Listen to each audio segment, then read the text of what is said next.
Learned about HBI when I was a student at Biola. It was then the Bible Institute of Los Angeles in downtown Los Angeles.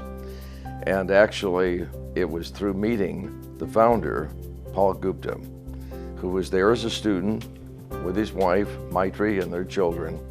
And it was that contact that enabled me to learn more about this ministry. And a little bit later, he asked if I would be on the board. And it's very interesting, this last year, as I was going through some papers, that I discovered that my cousin, who is now in heaven, Dr. Irvin Cole, was the first American director of HBI. Well, our involvement has been from 1963. That was our first experience being in India. The head of the missions department at Biola had asked us to visit Biola missionaries all over the world. And of course that included India because of the Biola contact with Paul Gupta. And it was a wonderful experience. Actually, that was from a human standpoint, my favorite time in India. It was very quiet and very peaceful. Then it didn't have the traffic and the noise and all these things and so on. But anyway, that was just a wonderful, wonderful experience. And then we've been back many times, had the opportunity of teaching there, teaching evangelism and family life, and also going out with teams in evangelism.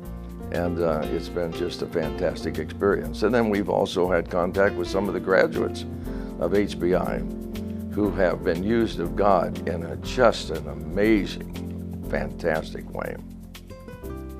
I would describe the vision that I really believe has really been maintained, and that is making sure that every Indian possible, and of course extending to the world, has an opportunity to hear the gospel, and then have an opportunity to respond. Whatever that decision might be, have enough information in hearing the gospel so they have an opportunity to respond.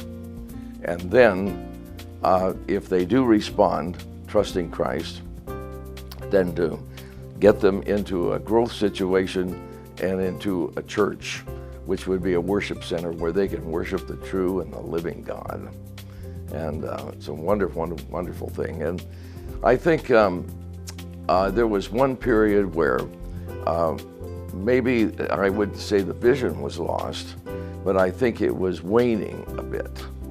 And then I think when Paul Gupta became president, this is the son, and sort of really brought things back to really making sure the main things remain the main things. And that's winning people to Christ and evangelizing, and then bringing people into a worship center in the context that they lived in. Well, I think God has marvelously used the ministry to evangelize. And I remember when Bobby at a board meeting said his goal was to plant 1,000 churches, of course, not alone, but with the entire ministry. And I do remember somebody saying, that's the most ludicrous thing I've ever heard of. And yet, far beyond that 1,000 are thousands and thousands of churches that have been planted. To God be the glory for that. And there's been a sweeping movement across India as the gospel has gone forth, and many, many have turned to Christ. Well, I think they've sought to always have some of the best teachers available, and I think, again, evangelism has been one of the keynotes, and I've had the privilege of teaching evangelism from time to time on the campus and going out and doing it.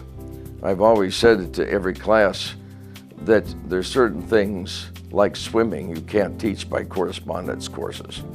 You've got to get in the water. And I think that's true in India. They've got to go out and do it.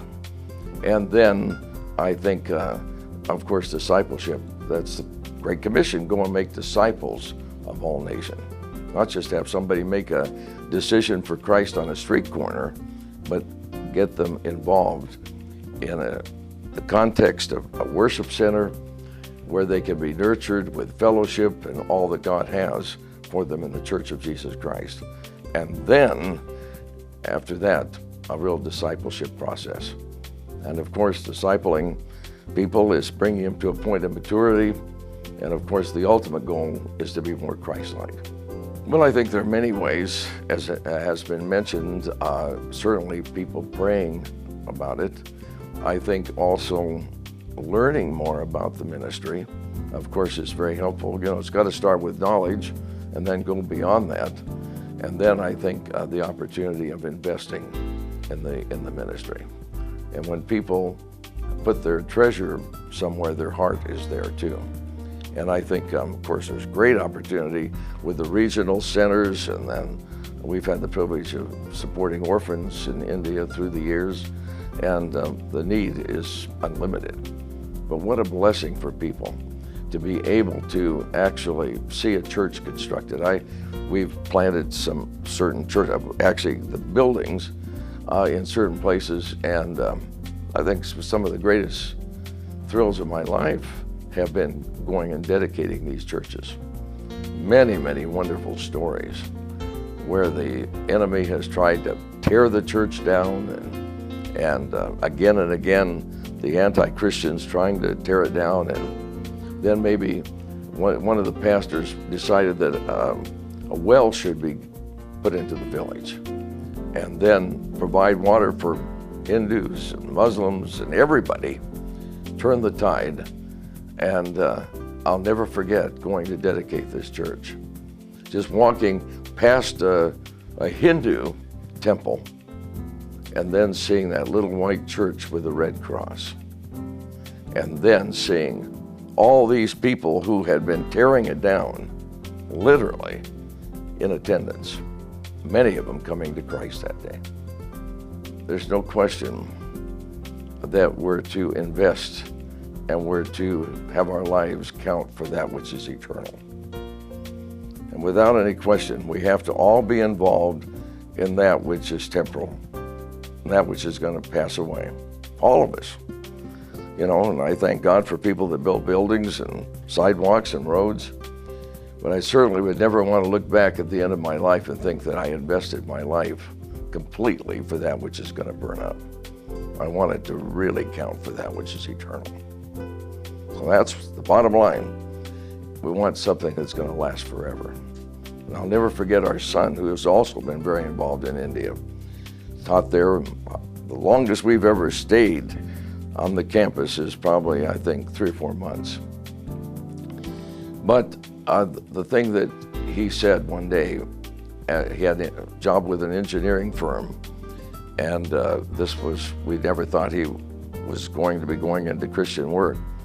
But he said God had been speaking to him, and he didn't want to give his life for that which is going to burn up and pass away.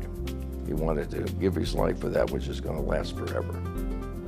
It does take a team, and it takes a lot of work just to administer the team and to organize it and see that things move right on. It's a very involved thing, but it's very, very effective. And at one time, HBI was the largest Bible institute in all of Asia.